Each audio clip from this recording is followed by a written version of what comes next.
Tu vas expérimenter ce qu'on appelle la révélation de Dieu. Et ça va se faire par des exploits, des choses extraordinaires.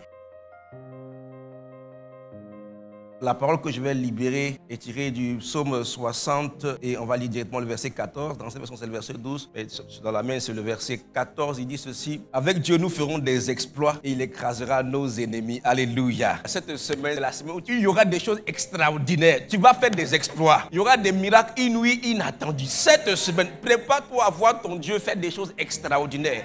En fait, Dieu est un Dieu du surnaturel. Mais cette semaine spécifiquement, tu vas expérimenter ce qu'on appelle la révélation de Dieu. Et ça va se faire par des exploits, des choses extraordinaires.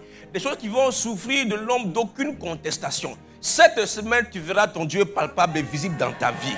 Cette semaine, prépare-toi à entrer dans le surnaturel divin. Et des choses extraordinaires qui vont laisser tes ennemis subjugués, la bouche ouverte. Ils seront surpris, ils ont tout planifié, mais Dieu va se lever sur ta vie.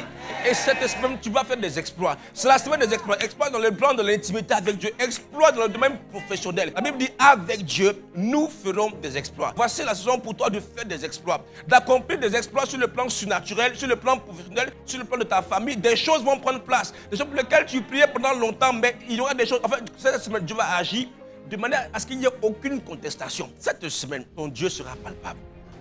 Cette semaine, tu vas faire des exploits. Alléluia.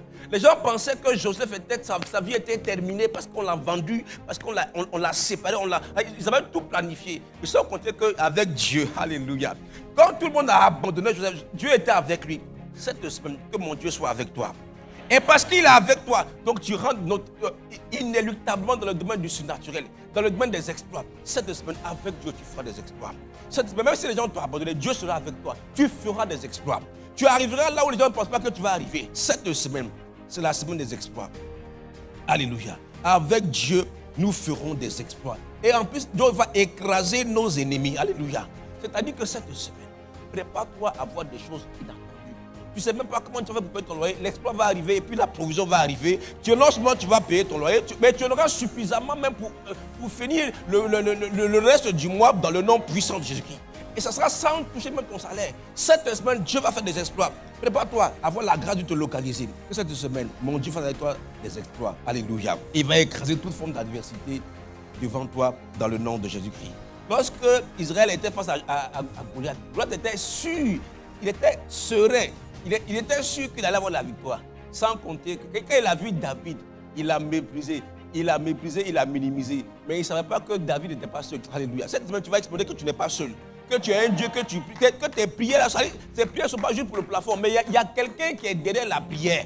Et tu auras une réponse. Et la réponse que tu vas établir sur ta vie, c'est la réponse des exploits. Donne-moi un bon amen que j'avance. Que cette semaine, il fasse des exploits avec ton Dieu. Alléluia. Il n'est pas dit qu'avec Dieu, Dieu fera des exploits. Il dit avec Dieu, nous ferons des exploits. Ça veut dire que c'est toi qui vas expérimenter. Mais Dieu sera avec toi. Alléluia. Mais en fait, c'est toi qu'on va voir. Alléluia. Qu'il en soit ainsi dans le nom de Jésus-Christ de Nazareth. Donne-moi un bon amen.